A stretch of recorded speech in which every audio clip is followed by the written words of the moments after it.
Today we start with welcome, everyone. So at the beginning, we say it's very important to adjust the motivation. And there are different ways that we can adjust the motivation. There are different levels and stages of adjusting the motivation. So, for example, you could be influenced by the mind of bodhicitta and adjust the motivation in this way. You could be influenced by renunciation and adjust your motivation in this way.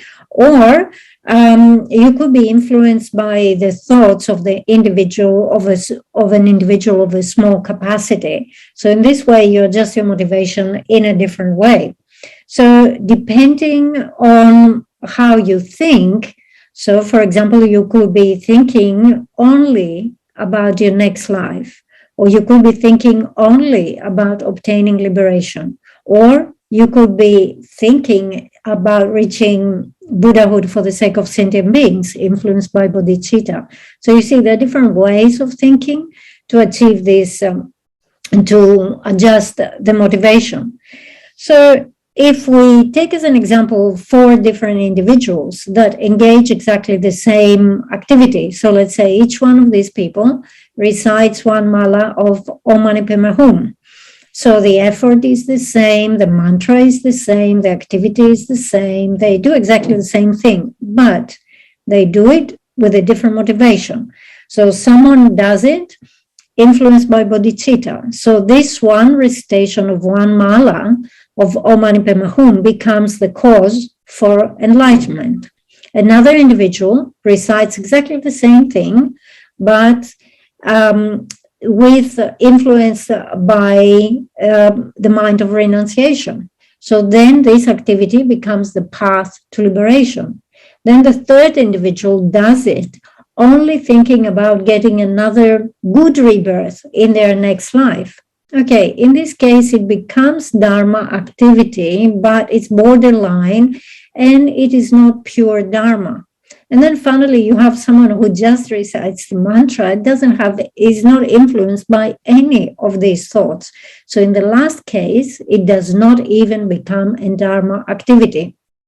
So you see here that, as we say, the effort is the same, the duration of the activity is the same, the mantra is the same, but it becomes the cause to achieve vastly different things according to the motivation. And therefore, from our side, we should do whatever we can to adjust the motivation so that our activity becomes an activity of the great vehicle, becomes great vehicle Dharma. So you see, it's very important to spend some time to adjust the motivation. Okay. So let's do refuge, bodhicitta, and Gaden Lagima.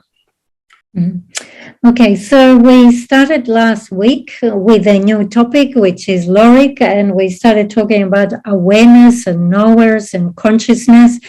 And Geshe was saying that I hope that you will develop a good understanding of this subject. And Geshe says, from my side, I explain it as much as I can, but I am aware of my limitations. I'm not very skillful at teaching, because to really be a good teacher, you have to teach according to the intelligence and the predispositions and the aspirations and the capacities of the students. But Geshe says, I don't have any means of examining or ascertaining exactly the individual needs of each one of you, and therefore I cannot teach exactly according to your needs.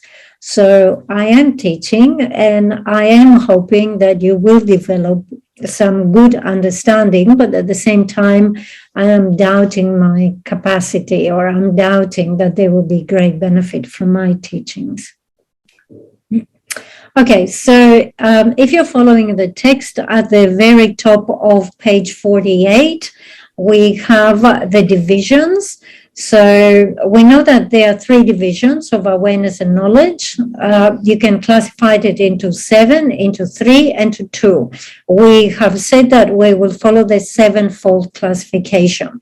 So we're going to read the list of 7. So the division into 7 consists of direct perception, inference, subsequent cognition, correct assumption, appearance without ascertainment, doubt, and wrong consciousness. So this is the list of 7, and today we will start with the first one, which is the direct perception. Okay, so first of all, we start, as we say, with the first one, which is a direct perceiver, and the definition of a direct perceiver is a non-mistaken knower that is free from conceptuality. So obviously it's important to understand the definition, but before we start with the definition, it's very good to just get a general understanding of the term. So we talk about direct perceiver.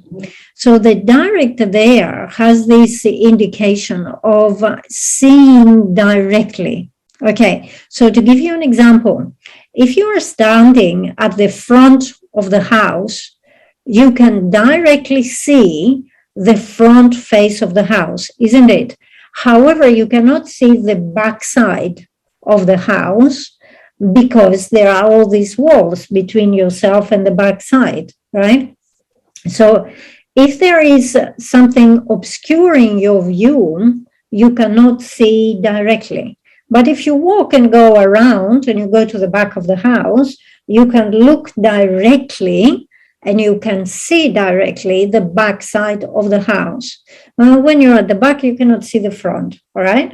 So you get this idea. So this term here, direct perceiver, the word direct indicates being able to see, to perceive directly. Okay, to give you another example, let's say I'm holding something, I have an object here in my hand. I know what I have in my hand, but if I cover it, right, I cannot see it. Certainly, you cannot see it directly, right? No one can see clearly. Okay, maybe you can see there is some volume. You can maybe guess there is something, but you cannot see it directly, isn't it?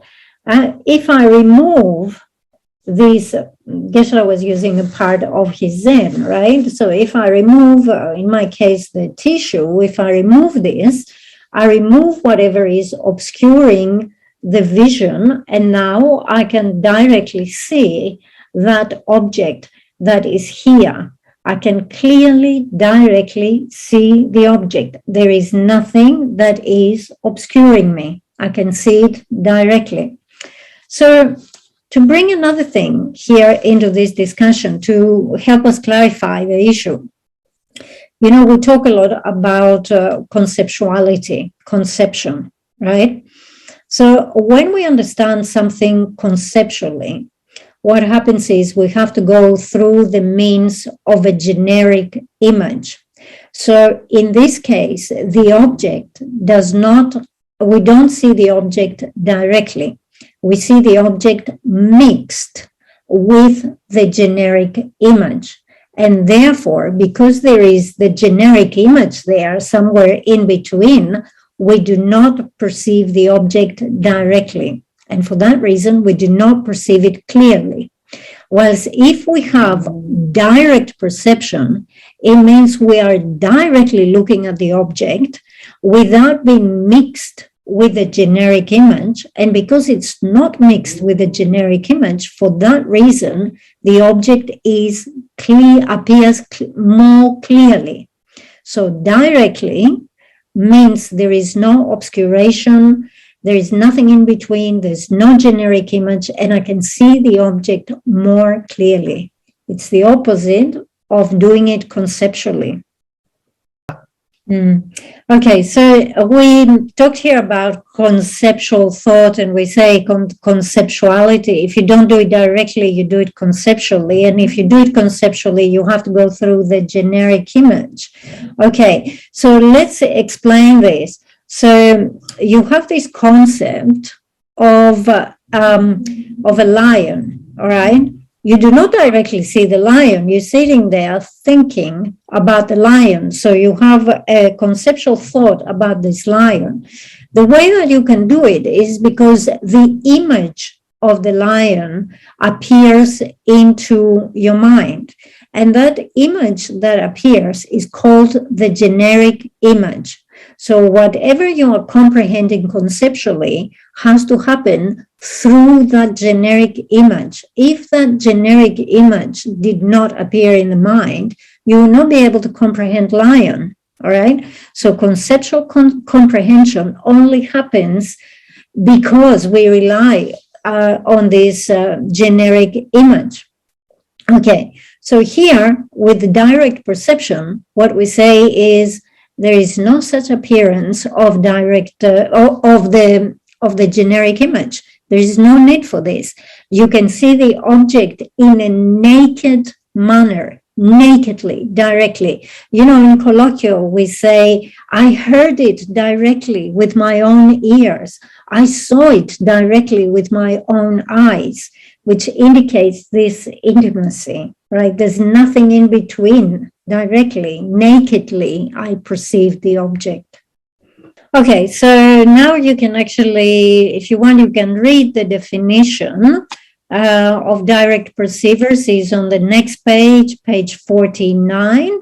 So you will see that the definition actually has three parts. It says the direct perceiver is a non-mistaken knower that is free of conceptuality. So we have three parts in that. It has to be non-mistaken. So we have to explain what it means, that. Then we say it's a knower. The knower is a concept or something we explained last week. And then it says free from conceptuality. So we have to explain that. So if you understand these three parts, it will become clearer. Okay, so we have given this definition for direct perceivers, but you need to understand here that the different philosophical schools, some of them accept this definition, some of them do not accept this definition. So this definition of direct perceiver as a non-mistaken knower that is free from conceptuality is posited and is accepted by the Sutra school, the Great Exposition school, and the Middle Way autonomy that are followers of Sutra. So these three accept this as a definition of the direct perceiver. However, the mind-only school, the other schools of the Middle Way autonomy, and the Middle Way consequent school do not accept this as the definition. They posit their own definition. However, here, for this subject, we are following the system of the Sutra school, and therefore we accept this definition. This is the definition that we will be using. Okay, so just very briefly, because we mentioned this. So, for example, for the Middle Way consequent school, they say that the term direct perceiver does not have to be consciousness, it doesn't have to be awareness. Actually, they use the term direct perceiver for the object. For example, they say the vase is direct perceiver. Why? Because they use the term direct perceiver, which I think in English would then translate as directly perceived, as synonymous with that which is manifest. You know how we have the objects, as we say we have the manifest or the obvious objects, and then we have the hidden, right? So they say if it is a manifest and obvious, it is direct, it's all about direct perception. Okay, you perceive it directly.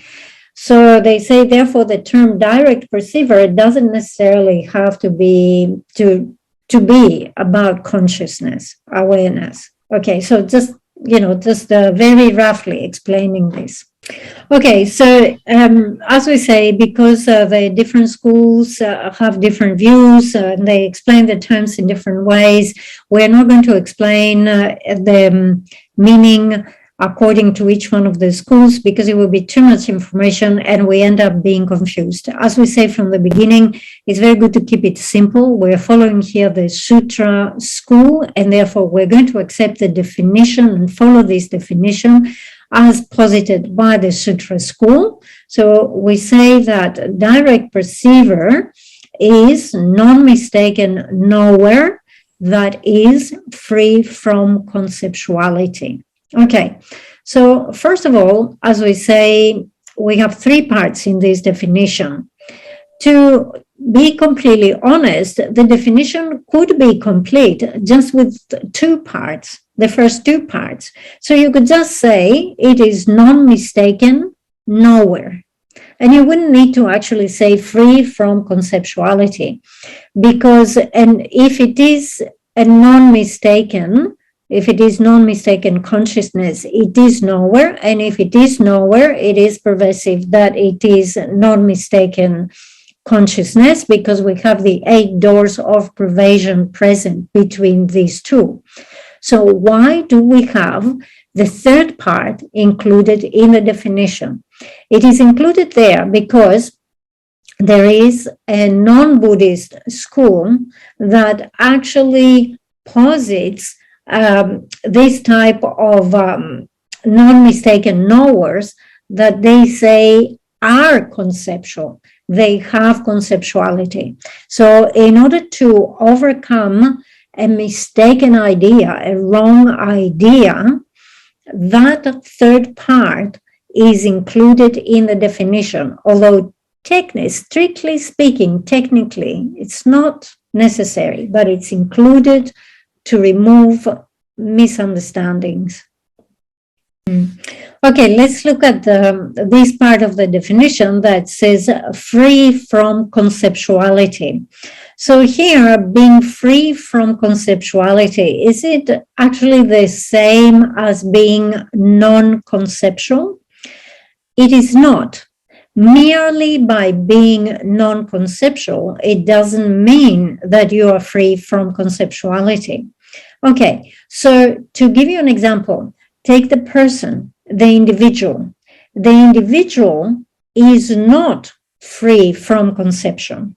Why? Because the individual the individual is not free from conceptuality. Why? Because the individual has conceptuality. The individual conceptualizes, isn't it?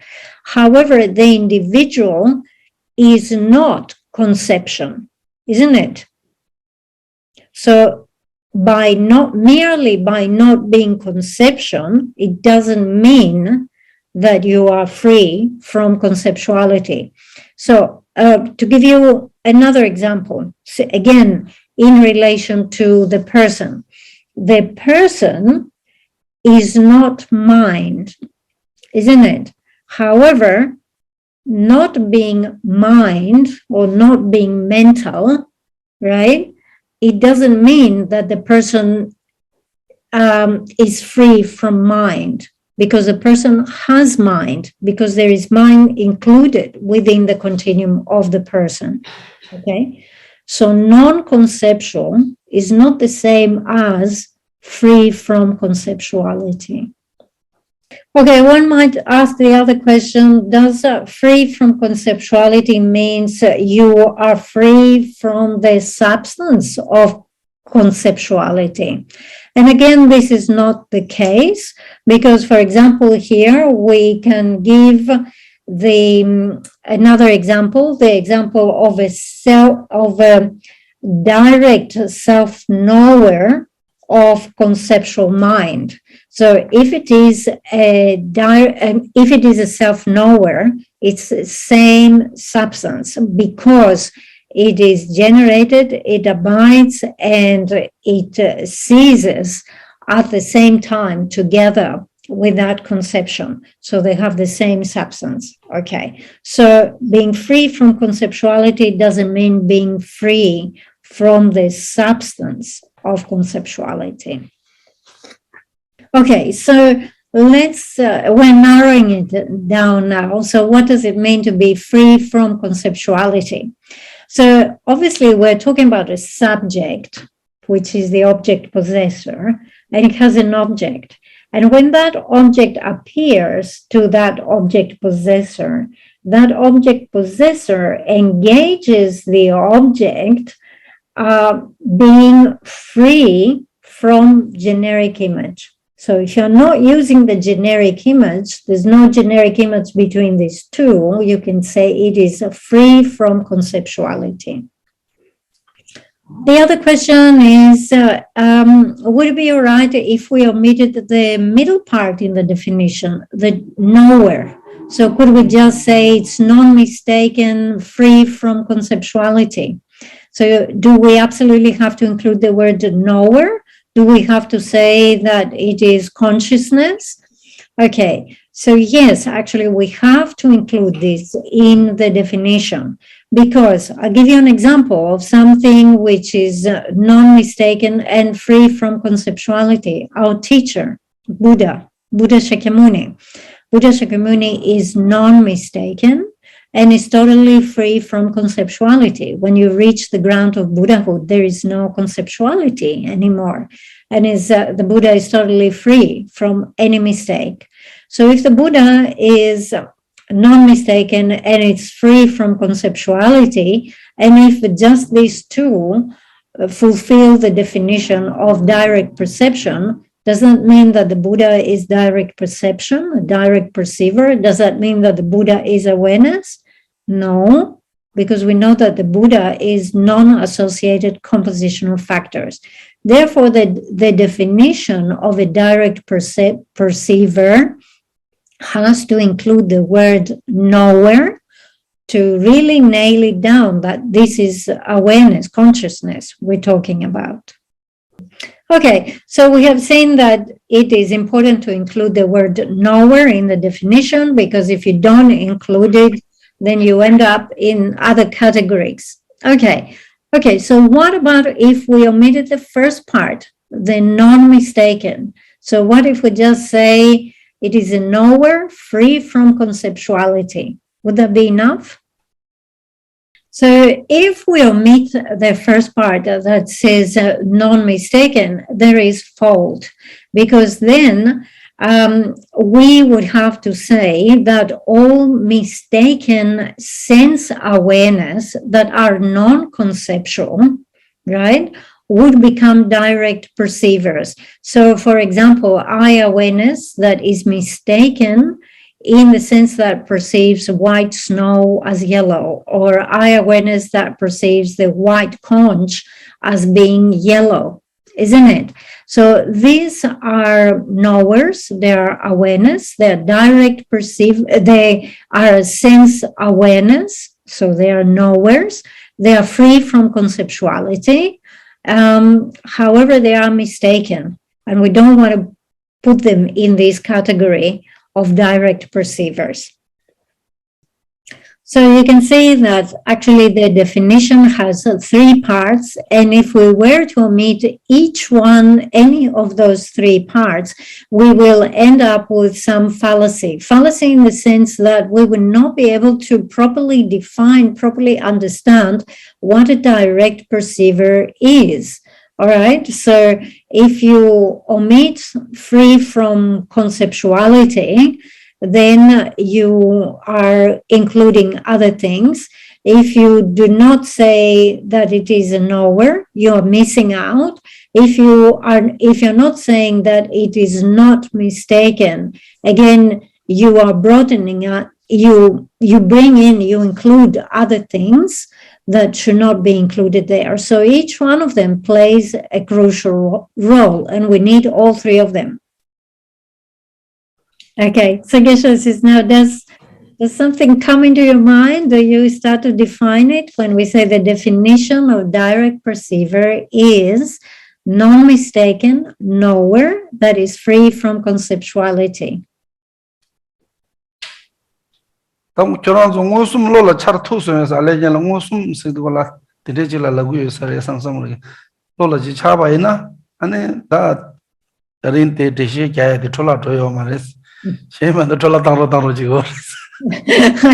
so yes, okay. Let's put it. Let's go a step back before that. You know, in the beginning we said, okay, this is what direct perceiver means. We gave a couple of examples. Did you get that? Just the general meaning. Geshe says, I hope you got that, because if you didn't, all the explanation so far is going to waste. All right. Okay. So just if we kind of like simplify. So what do we mean here by a direct perceiver?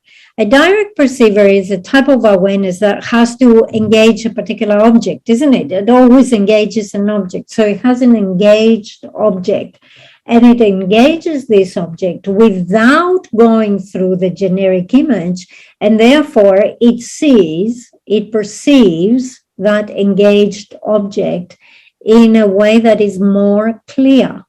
All right. So this is a direct perceiver. Now, just because it sees the object more clearly, it doesn't necessarily mean that it realizes the object. There are direct perceivers who realize the object, and there are direct perceivers that do not realize the object. So, for example, in the category of 7, in the list of 7, we have one which is awareness to which the object appears, but it's not ascertained. This is a direct perceiver, a type of direct perceiver who actually does not realize the object. So don't take it for granted that because the direct perceiver sees things clearly, that it also realizes the object. Okay, so now if we classify the different types of direct perceivers that we can say that we have 4.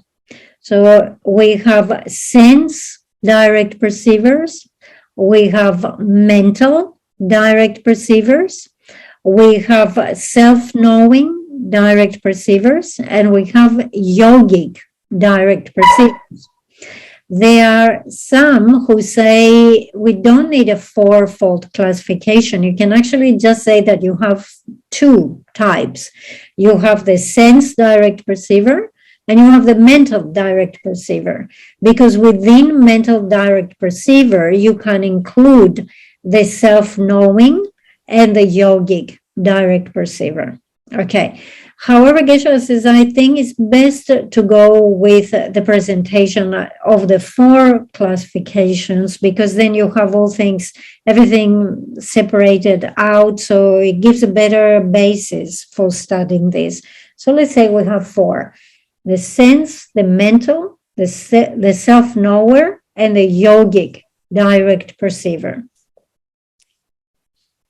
All right, so we begin with the first one, the first category, which is the sense direct perceiver. Now, the sense direct perceivers are actually classified into 5. Because they go according to the senses. So we have sense direct perceiver apprehending form, sense direct perceivers apprehending sound, sense direct perceiver apprehending odors, sense direct perceivers apprehending tastes, sense direct perceivers apprehending tactile objects. There are 5. It looks like a long list, but if you understand one of them, then you will apply the same principles to the rest. So let's look at the first one, sense direct perceivers apprehending form. We want to give the definition of this. So the definition here is getting a bit longer, okay? So in general, the definition of a sense direct perceiver, not the one apprehending form, but the general one, is a non-mistaken, non-conceptual knower that is produced from its own uncommon empowering condition, a physical sense power. Okay, remember we talked about the sense powers when we were talking about Dura, and we explained that they're subtle form and so on and so forth. Part of the definition, because we're talking about direct perceiver, is something that we have already explained. So the fact that it is non-mistaken, the fact that it is a knower, and that it is free from conceptuality will be repeated in each one of them, because they are all direct perceivers. So the one part that we really have to explain is the third part of the definition that says it is produced from its own uncommon empowering condition. And this uncommon empowering condition is a physical sense power. Okay, so let's look now at the first one, which is sense direct perceiver apprehending form. So it's going to be non-mistaken, free from conceptuality, knower, produced from its own uncommon empowered condition, which is the I sense power, and an observed object condition, which will be a form. You're always looking at a form. You have to have that form, that object, right? And that object has to clearly appear in that I sense power, isn't it? And if that I sense power is clear or in a good condition, the object will also appear clearly to it. If that I sense power is faulty, has declined, is unclear, the object will not appear very clearly to it. Now, we have these words here that say the uncommon empower condition. Uncommon meaning, something special to it, because that sense power and that object that are observed have to be in proximity, had to be nearby.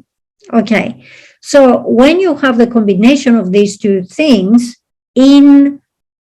by depending upon those things, you produce this non-mistaken knower that is free from conceptuality and is apprehending form. This is what the definition describes. Okay, so let's go down the list of those definitions, because we said we have 5. We have done the first one, the sense direct perceiver that is apprehending form. Let's move into the second one, the one that is apprehending sound. We understand that it's going to be a non-mistaken knower that is free from conceptuality. That's a standard part of the definition. But how it is produced? It is produced from its own uncommon empowering condition, which is the ear sense power, and an observed object condition, which is a sound. All right. So if you have a combination of this, you will produce the sense direct perceiver apprehending sound. Let's go to the one that is apprehending odors. It is going to be a non-mistaken knower that is free from conceptuality. How is it produced? It is produced from its own uncommon empowering condition, which is the nose sense power and an observed object condition that is an odor, a smell. Okay, we go to the next one, which is the sense direct perceiver that apprehends tastes. It will be non-mistaken knower free from conceptuality that is produced from its own uncommon empowering condition, which is the tongue sense power and an observed object condition, which is a taste.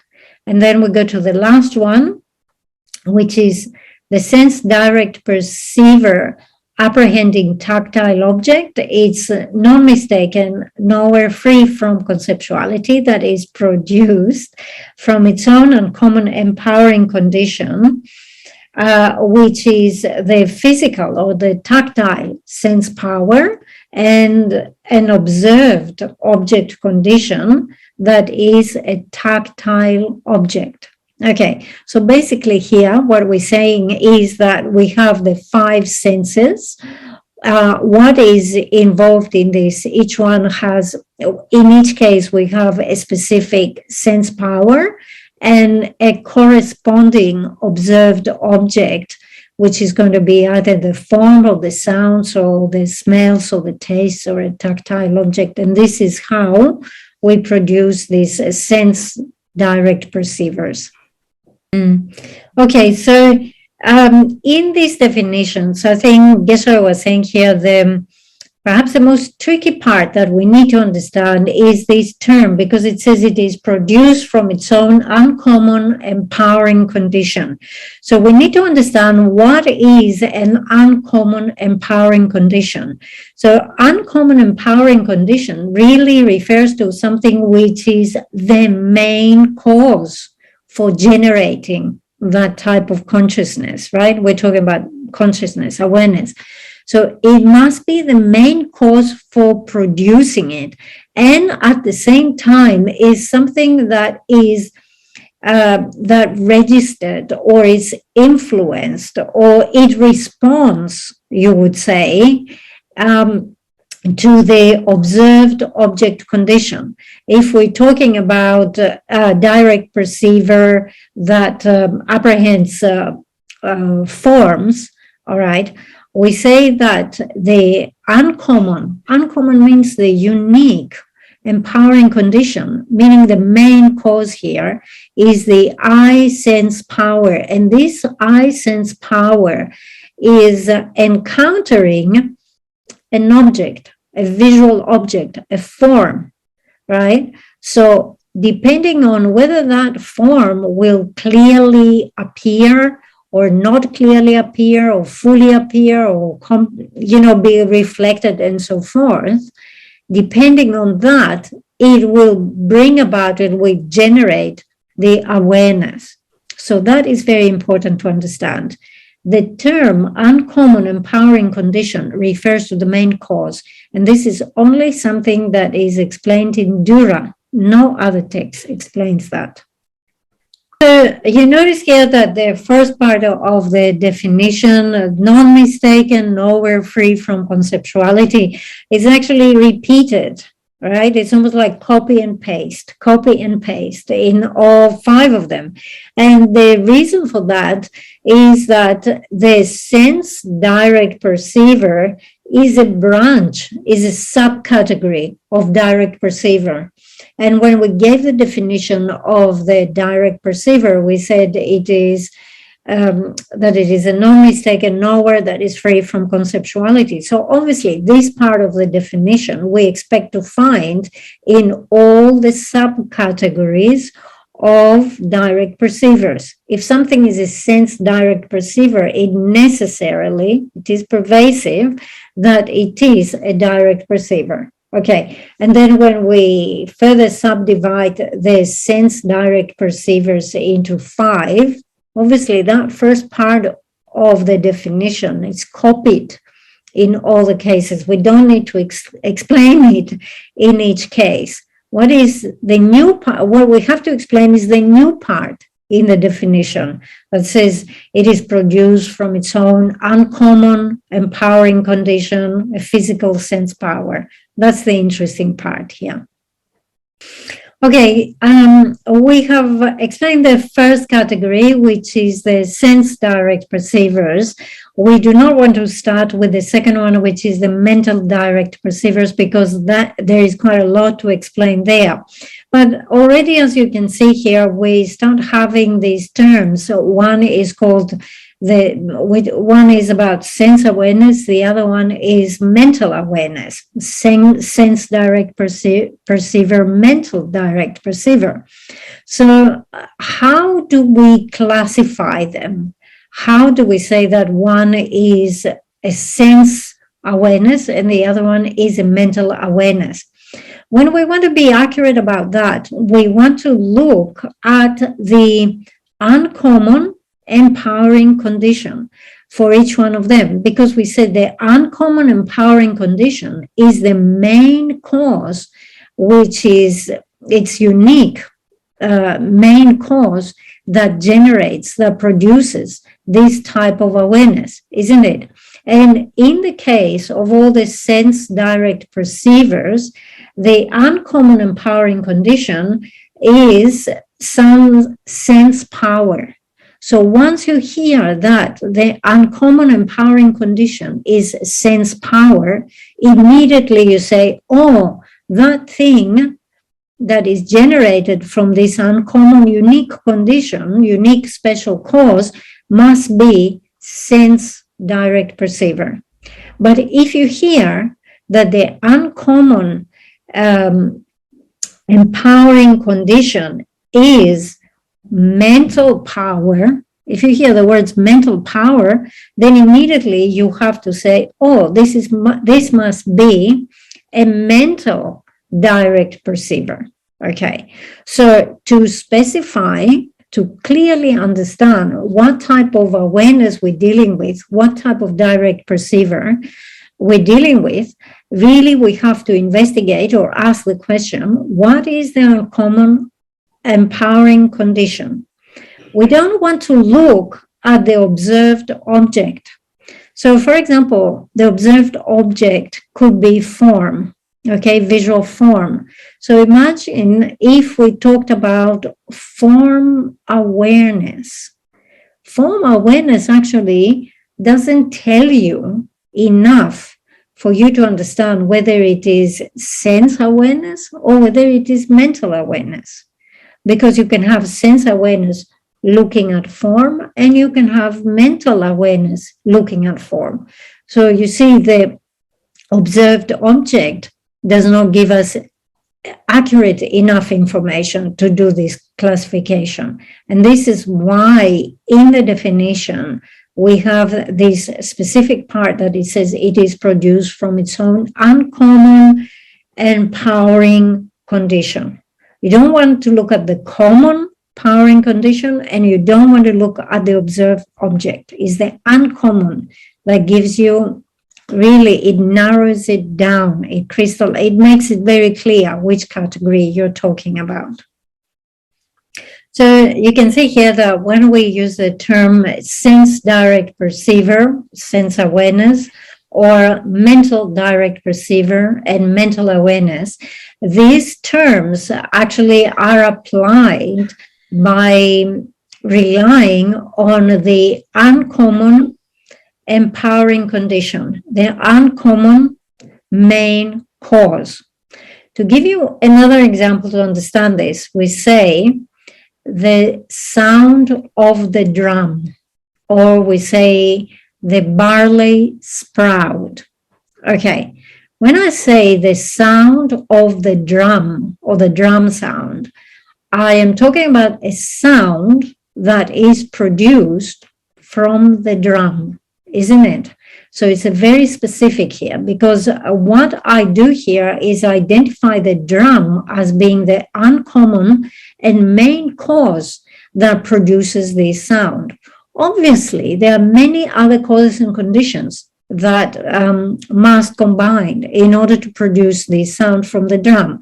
I must have the drum, I must have the person, I must have the hand of the person, and I must have a stick, right? So the person holds a stick in their hand and they hit the drum. Okay, but none of these other conditions is the main cause. And this is why we identify this as being the sound of the drum. The drum is the main condition. If you just say the sound of the hand, who knows what sound it could be, right? But the sound of the drum is specific, is, you identify the main cause of this.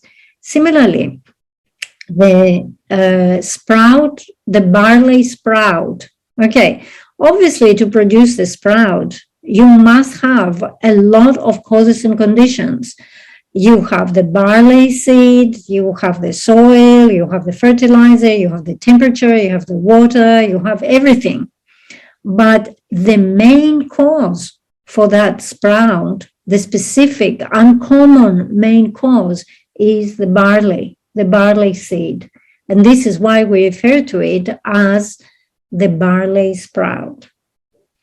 Chazan dagen de la tumo mayin be dagen de la gu zo yin go ya di tinde la sam dang bo res tinde la sam na dang ba ina gu zo ji dagen se tumo mayin be dagen re da tumo mayin be dagen se di 규 조지를 보고 요서 레삼상 삼론지 디네 코레야지 요레스. So this term, the uncommon empowering condition, must also be understood as the main cause. When you hear uncommon empowering condition is the main cause. All right, so we stop here for tonight. Geshe would like to thank everyone who participated, the audience who was listening, the translator who translated, and hopefully we'll have the opportunity to meet again next week. Thank you very much, everyone.